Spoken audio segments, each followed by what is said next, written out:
Paso a Paso. Hoy hablamos sobre aborto espontáneo. Estamos hoy con el ginecólogo, el doctor Miguel Montero. Doctor, buenos días. Buenos días a toda la familia de Madre Paso a Paso. Ya me siento parte de ella. Claro que sí, doctor. Siempre con el compromiso de orientar a la comunidad, a la familia. En la unión está la fuerza. Así mismo. Y más con un tema del aborto. Usted dijo que es pro vida.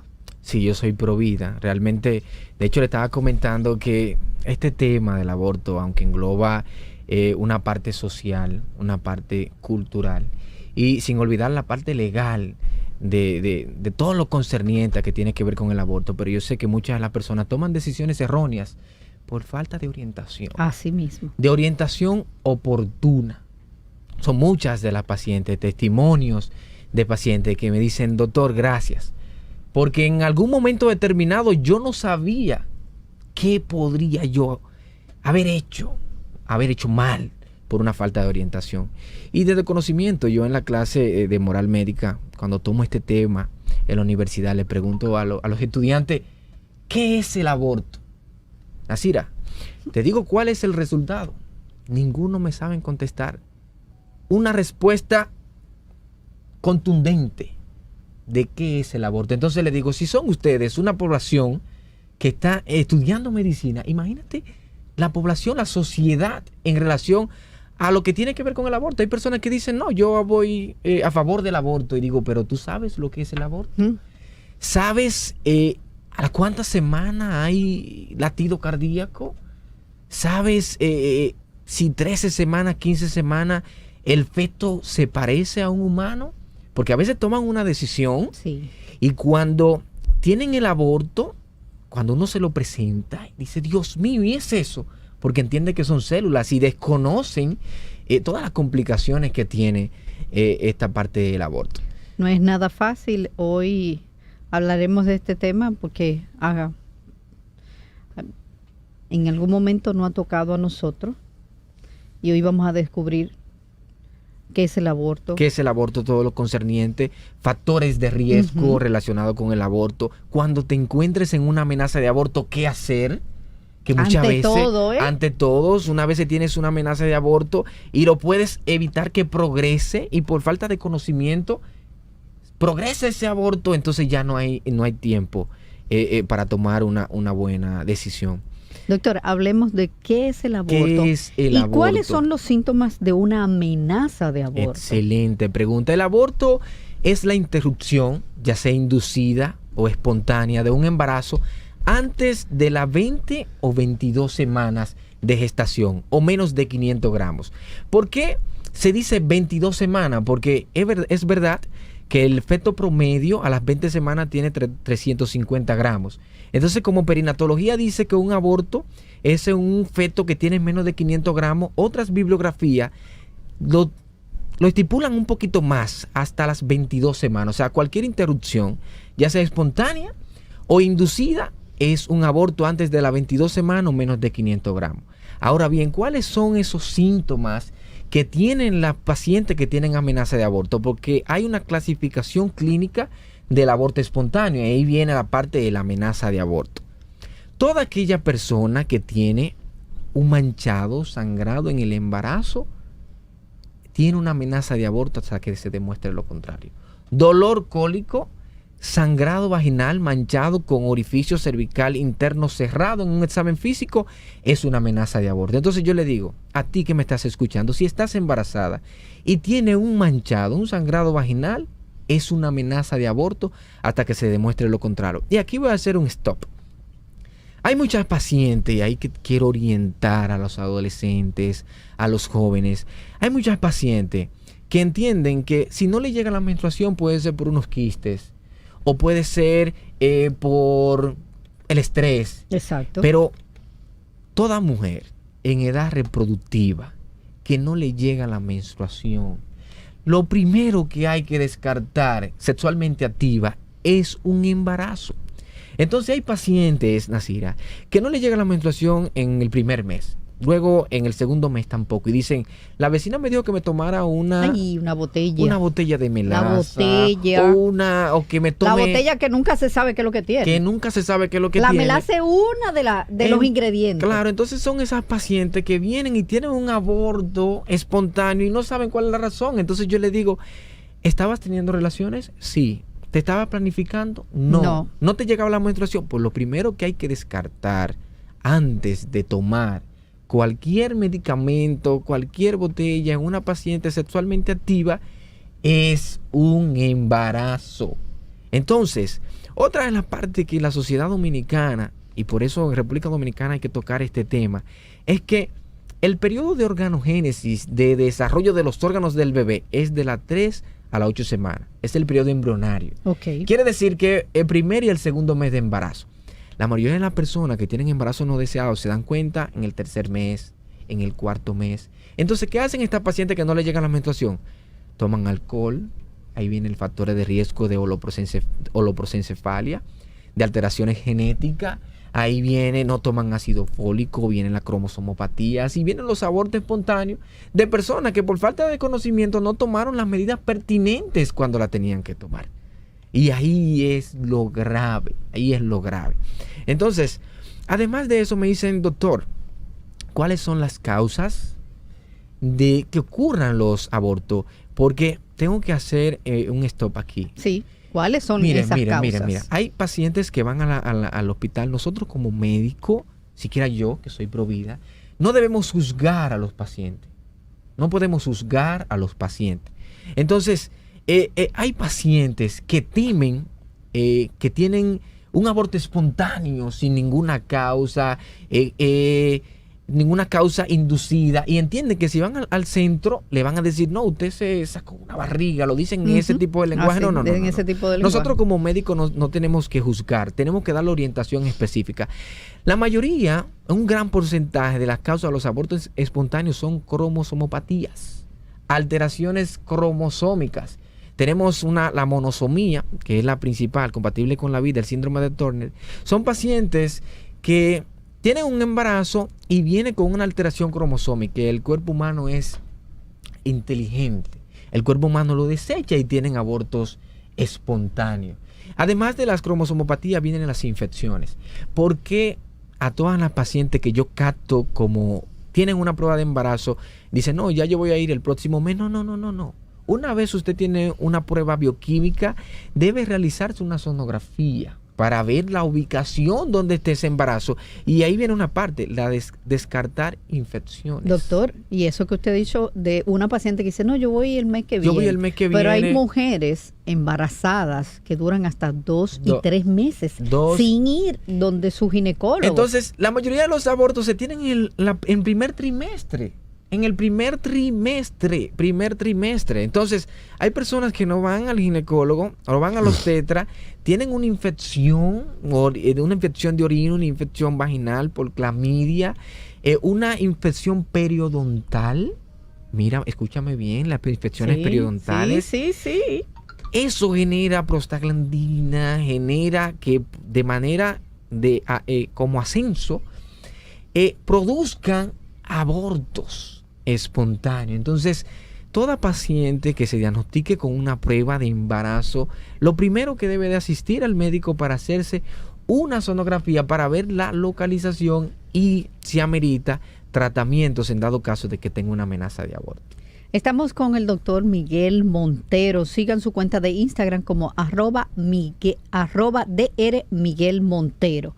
Hoy hablamos sobre aborto espontáneo. Como aborto espontáneo. Y testimonio, voy a dar un testimonio, que de hecho le estaba comentando a Nasira, que una de las razones por que yo soy obstetra tiene que ver relacionado con el aborto. Yo me considero una persona que trato de ser lo más conservador posible, siempre y cuando los protocolos lo permitan.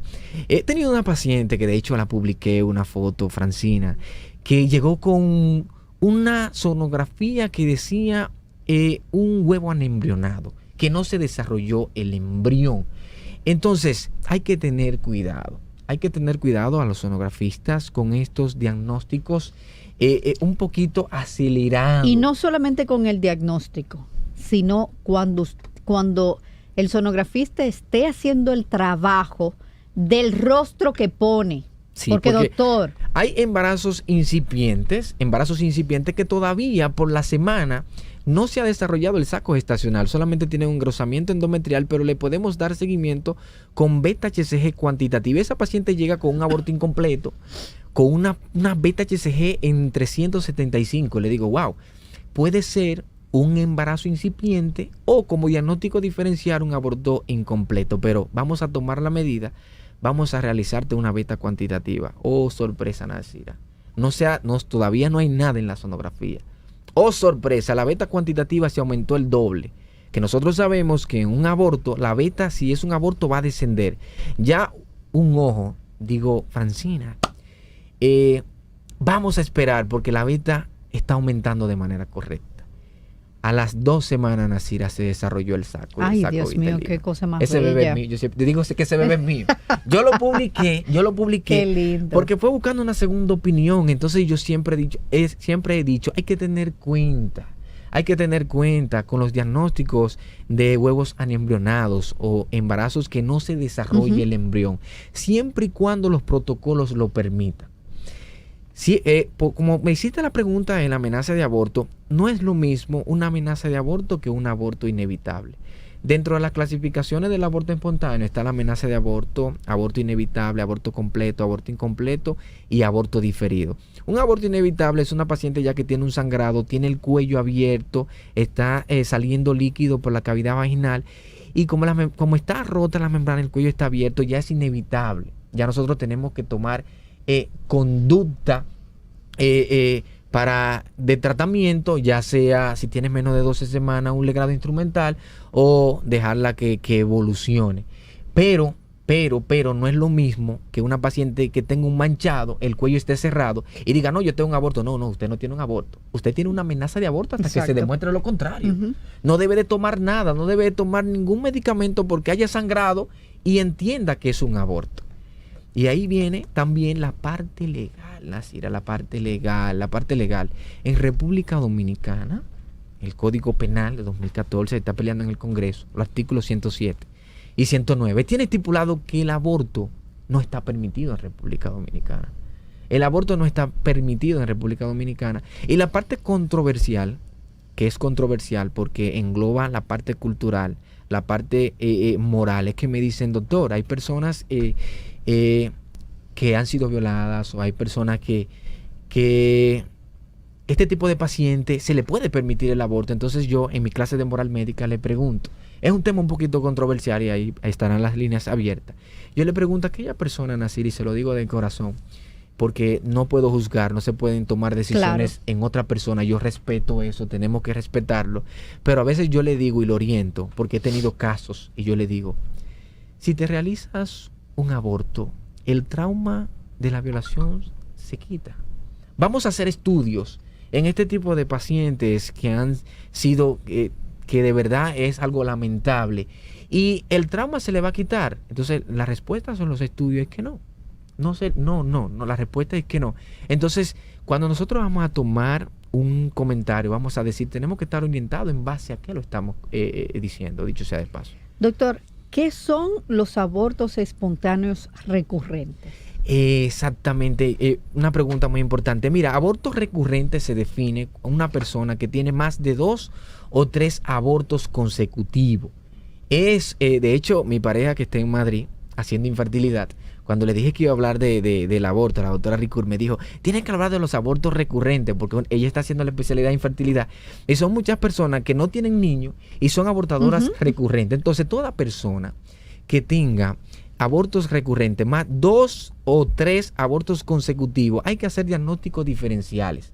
¿Con qué? Con síndrome antifosfolipídico, cariotipo de madre, de padre y de los padres, ya sea la madre o el padre, o alteraciones uterinas como incompetencia gímico-cervical. O sea que aborto recurrente es 2 o 3 abortos consecutivos. ¿Tiene un porqué estos abortos recurrentes? Sí, la razón es esa.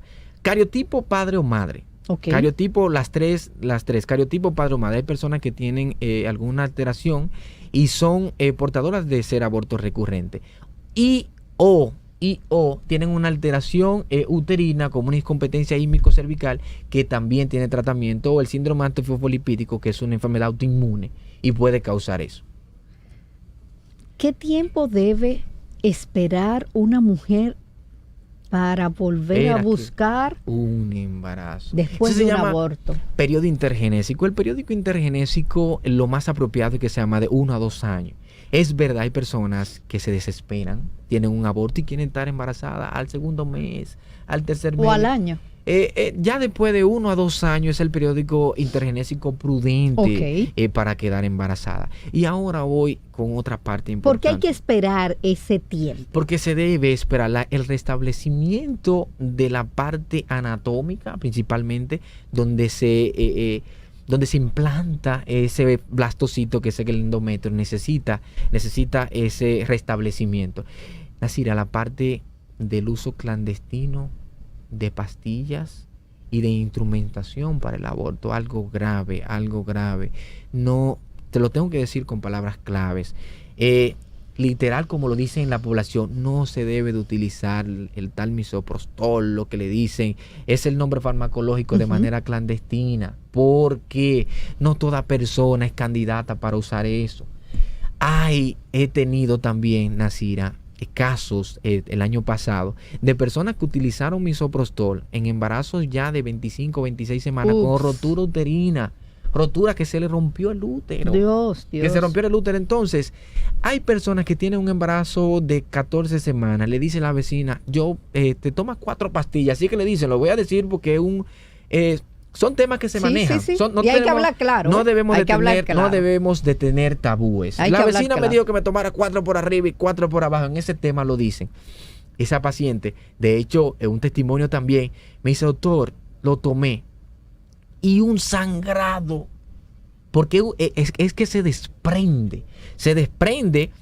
Y eso causa un sangrado que le puede dar un shock hipovolémico y le puede causar la muerte. A usted y a su bebé. Y a su bebé. Y me voy un poquito más. Las adolescentes se toman una pastilla, sangran, se quedan en su casa y ahí viene la parte infecciosa. Y llegan con una infección severa, un aborto séptico, así se llama. Y puede ser el caso que haya que sacarle el útero. Entonces son una paciente que no va a tener más embarazo.